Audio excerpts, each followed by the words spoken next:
What's up, you guys? It's Peace, and you're watching A Piece by Piece. So as promised, this is part 2 of my 3-part series about my experience at my very first pop-up shop from my small business, Deloitte. As I mentioned in part 1 of the video, the event that I attended was Yonkers Riverfest, and it's one of the largest one-day festivals in Westchester County in New York. And in this video, I will be covering what I did to prepare the day before and what happened the day of, and basically my experience in the moment of everything. So starting off, the day before, I decided that I wanted to set up my tent. Like I mentioned in the past video, I got this really cheap tent off of Facebook Marketplace, and the thing about this specific tent that made it so goddamn annoying was that it required assembly. So instead of it being an automatic pop-up, there was a whole bunch of poles and a tent cover that you needed to put all together, and it was a lot. There were 1,000,001 pieces, and I didn't want to wait until the day of the event to put everything together because I had a very limited amount of time in terms of how long I had to set up, and I didn't want to spend the majority of that time trying to figure out how to put this tent together. In the event, it was more difficult than it appeared. Thank God I did not wait until the day of, because it was very, very difficult to put together as a single person. And once I was comfortable with putting the tent together and how it fit overall, I went on in back into my house and I started organizing my inventory into the storage bins that I again got off of Facebook Marketplace. I really wasn't sure how many items to pack. You know, the flyer says that they were expecting 15,000 people at the event, and that's a lot of people, and obviously not every single one of those 15,000 people is going to be my target audience, let alone purchase from me. So I was just really struggling with trying to figure out what the right amount of inventory would be to bring, and I wanted to be realistic such that I was able to still carry the bins, but I also didn't want to bring too little that I would run out. So yeah, but once I got all that situated, I went ahead and packed my car. I placed my mannequin, my TV, my Kiara boards in my car. So now let's move on to the day of the event. So I remember vividly waking up, did all the things that I needed to do, brushed my teeth, shower, did my hair and makeup, didn't have any breakfast, which it was a pretty dumb idea considering I was going to be on my feet all day. I ended up packing some last minute things like chairs. They didn't offer us chairs for some reason at the event. And also at that point, my friend Kyle, he came over that morning to help me pack my storage bin into my car. And from there, we were off. Once we get there, and I don't have any video footage of this because again, you know, I was in the moment trying to figure things out. And it was pretty hectic, honestly, because there was a lot of people. We unload my car. While Kyle is parking my car and getting that figured out, I am working on setting up my tent and just getting things done. And now this, this is the best part.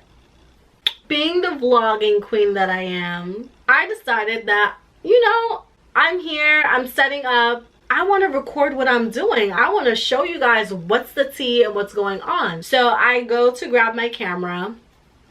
You know, I check in my purse. Not there. Interesting. I check my backup purse. Okay. Not here. Interesting, interesting, interesting. I check my fanny pack. No camera. I start to check my storage bins. I'm checking everywhere, and my camera is nowhere to be found. Turns out I left my camera on this very desk behind me. I could not believe that the one thing that I told myself not to forget, I ended up forgetting. And obviously, you know, I had my phone with me, but my phone can only record so much video footage, and I needed my phone charged because I needed to be able to accept credit card payments. At that point, it was out of my hands, and I was just going to do the best that I could. So the video footage that I will be inserting into the rest of this video will be Snapchat videos, because that's really all I had to work with at the time. So yes.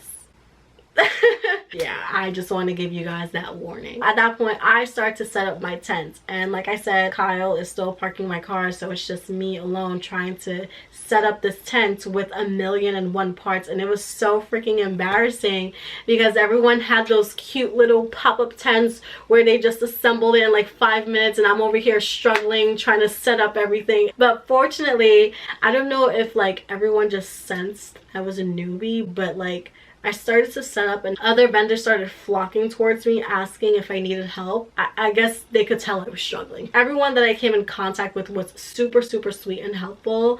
I had like 4 people helping me set up the tent, and you know, we were able to get it done within 10 minutes. Moving on from the tent setup, I began to set up my display and, you know, just arrange it in the way I wanted it to look. And this is how it was starting to turn out. Obviously, in the last video I told you guys that I really wanted something that was loud and would draw people's attention to my booth, and it freaking worked. Like, even while we were recording this video, some random lady who was just walking down the street ends up approaching my booth and asking me what my booth was about.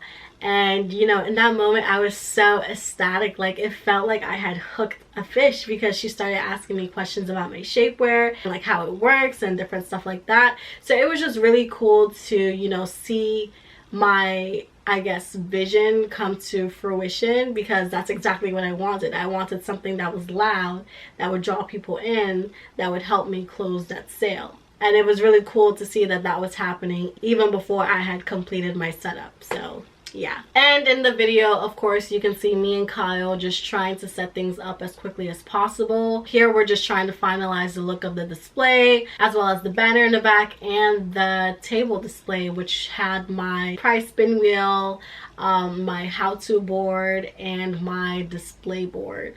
So yeah, and once we had finished setting up, this was the final look of everything.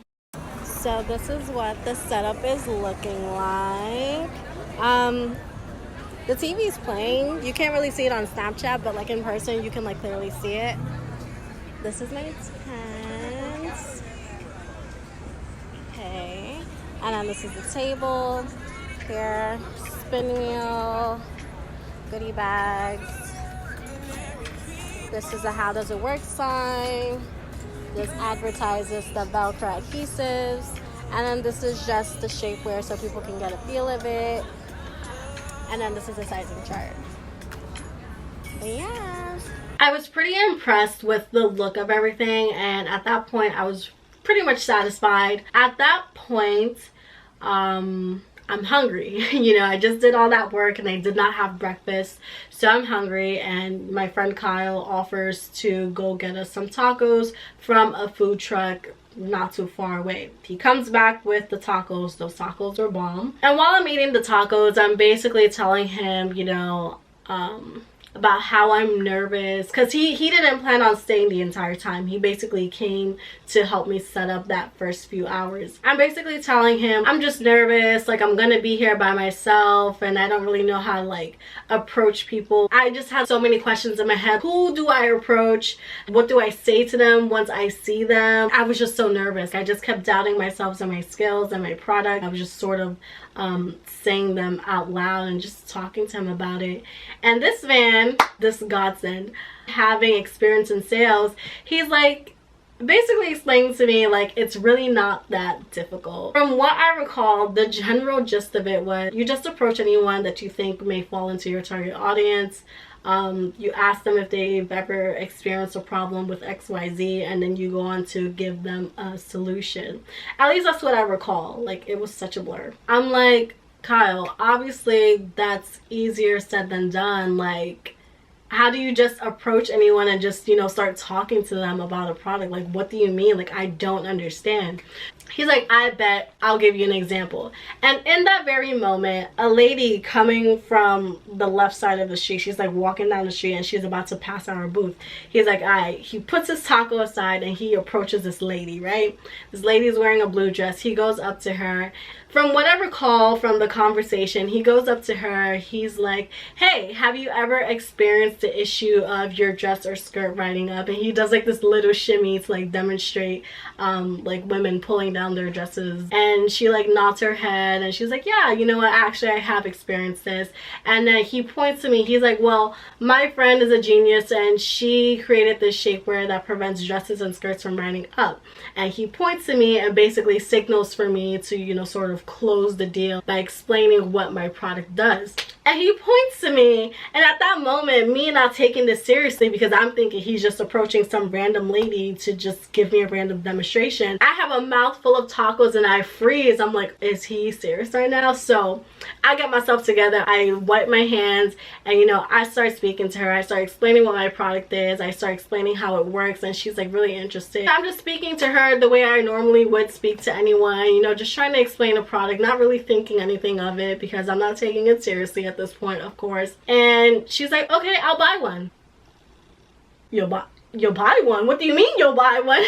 And she was so serious. Like, she bought one and I was shocked. My jaw dropped because he just made it seem so easy. How can we go from the conversation of, oh yeah, just approach anyone, ask them if they've ever had this issue and present them with a solution, to actually making my first sale?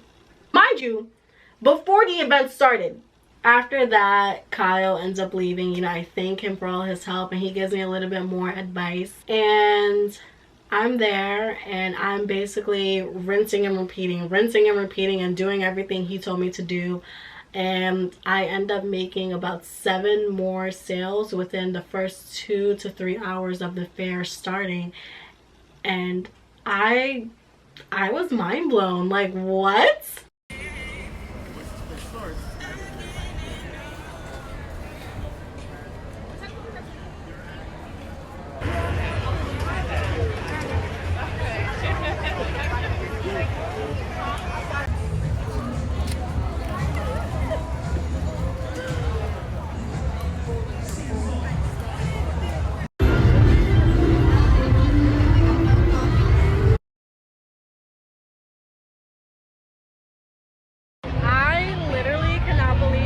My camera, but hopefully the footage I got for you guys is sufficient enough.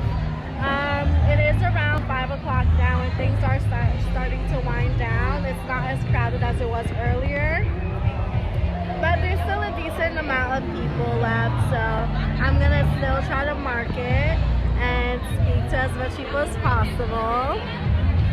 People are really loving the display.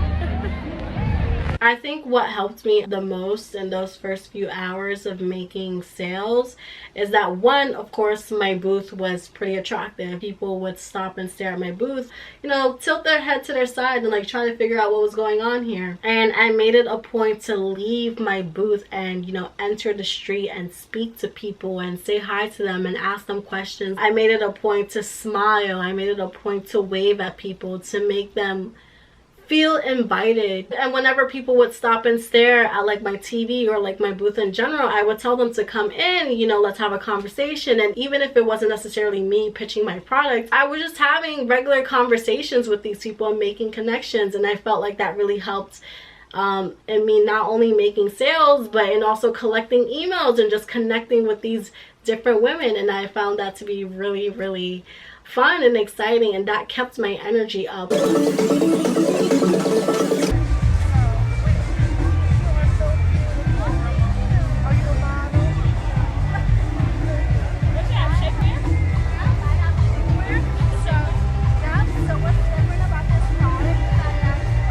So now let's talk about a few highlights from the event. Okay, so at one point, there's this girl, she's like standing in the middle of the street and she's staring at my TV, and she's like staring hard at the TV. So I'm like, okay, like, does she want more information? So I'm like telling her, it's like, come, like, I'm like, hey, is this something that you're interested in? Like, at that point, I'm confused at how hard she's staring at this TV. So I'm like, would you like something?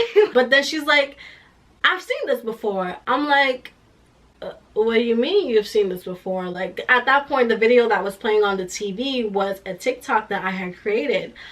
She's like, nah, you're the shapewear girl on TikTok, right? You posted this on TikTok. I'm like, you know me? I'm like, damn, she clocking me. Turns out she was one of my followers, and I found that to be so freaking cool that I was now interacting and meeting my TikTok followers, like, out of all places. And my TikTok account is not big at all, so the fact that she was able to recognize the video and recognize who I was so surreal to me. And you know, from there we had a conversation, and I just feel like that was so cool. Also, she was not the first one. After that happened, I think a few hours goes by, and there's this like group of 3 girls. They're like, I've seen, you're on TikTok, right? Like, I've seen this before. Are you on TikTok? Are you the girl with the shapewear on TikTok? I'm like, yeah, I am. And their face lights up. My face lights up when we're just talking about the product. They really gave me words of encouragement. It was just so nice to, like, you know, not only meet people off of TikTok who support me online, but also meet those people in person and, you know, just have that same love and support from them. And oh my God, it was just great. It was a great time. Definitely one of the major highlights of the event. And then the last thing I want to mention is the lady from the very beginning of the event who Kyle helped me make a sale to. At some point during the event, she ends up coming back, and I recognize her. I'm like, oh, hey, how are you doing? You know, just chatting her up. And she comes in with another woman. Turns out that woman is her sister, and she was basically talking to her sister about the product that she had purchased from me and how she was excited to try it on and see how it fits. The sister ended up being so impressed with what I was offering that she told the lady in the blue dress to bring her back to the booth so she could purchase her own shapewear. And I just think that was so cool how that first sale ended up resulting in another sale from her sister. So now I have 2 sisters wearing my shapewear, and I just think that's so cool. So at this point, I'm pretty sure you guys can tell I was having a pretty successful event, but don't let that fool you because it wasn't all pretty. At some point, I began to feel a little bit overwhelmed with the sheer amount of people that were there, and it became very difficult for me to try to approach people because there was just so many people. At the beginning, I was able to walk up to people and have conversations and stop them in the street, but that just wasn't possible halfway through the event because it was packed and it was overwhelming. It was a lot of people, and at that point, I was starving. I didn't really make time for myself to eat because a lot of people were coming up to my booth, and I didn't want to have a face full of food while trying to speak and sell my product. So that was also something that I struggled with. And additionally, like, I was on my feet for 12 hours straight. So even though, you know, everything was going good in terms of sales, it was very labor intensive and a lot on my body. So next time around, I definitely do want to have somebody else come with me, just so I'm not solely relying on myself to do everything at all times, especially for events that are long. I learned my lesson on that one. But all in all, it was a pretty decent and enjoyable event. Towards the end, my parents did come out to support me, and that was really nice to have their support at that point. Once we were done, there were still hundreds and hundreds of people still in the event, but that wasn't my business. So we loaded up my car, and after that I completely knocked out until the next morning. But that's pretty much all I have to say in terms of part 2 and what happened at the event. Stay tuned for part 3 where I recap everything and speak about how I felt after the fact and if this is something I would ever do again in the future. I'll see you guys in the next one.